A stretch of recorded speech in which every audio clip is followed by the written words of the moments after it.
Assalamualaikum warahmatullahi wabarakatuh. Kembali lagi dengan saya. Hari ini kita akan belajar mengenai apa yang dimaksud dengan kinerja. Nah, suatu perusahaan tentu membutuhkan karyawan bagi tenaga kerjanya guna meningkatkan produk yang berkualitas. Hal ini juga akan penting terhadap bisnis yang akan kita jalani, di mana mengingat karyawan merupakan aset penting bagi perusahaan. Banyak hal yang perlu diperhatikan terkait dengan peningkatan kinerjanya. Nah, kinerja adalah sesuatu yang tampak, yaitu individu relevan dan tujuan pada organisasi.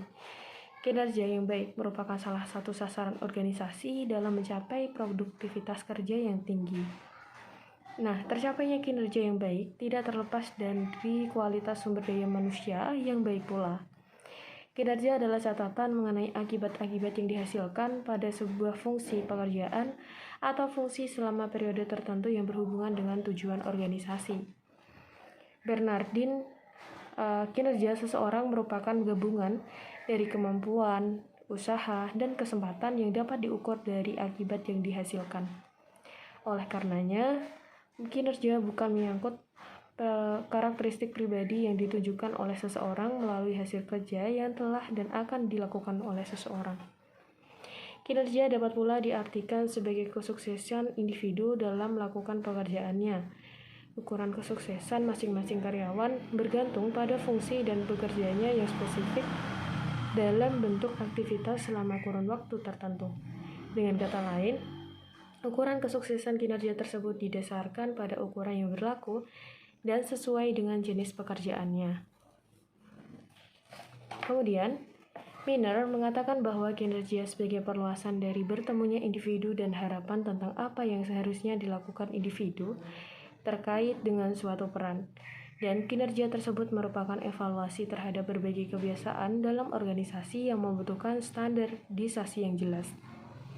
Kinerja merupakan suatu yang lazim digunakan untuk memantau produktivitas kerja sumber daya manusia, baik yang berorientasi pada produksi barang, jasa, maupun pelayanan.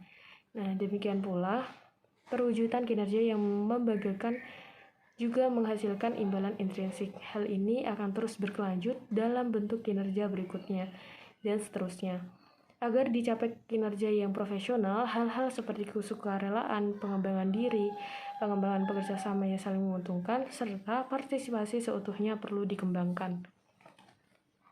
Sejalan dengan hal tersebut, Fromm mengatakan bahwa tingkat keberhasilan seseorang dalam melakukan tugas pekerjaannya dinamakan tingkat kinerja atau level of performance. Seseorang yang level of performance-nya tinggi disebut dengan orang yang produktif. Sebaliknya, yang level tidaknya mencapai standar dikatakan sebagai orang yang tidak produktif atau kinerjanya rendah.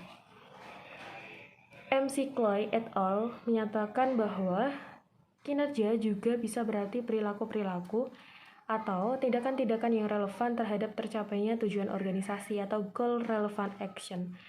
Tujuan-tujuan tersebut tergantung pada wewenang penilai yang menentukan tujuan apa yang harus dicapai oleh karyawan. Nah, oleh karena itu, kinerja bukan merupakan hasil dari tindakan atau perilaku, melainkan tindakan itu sendiri.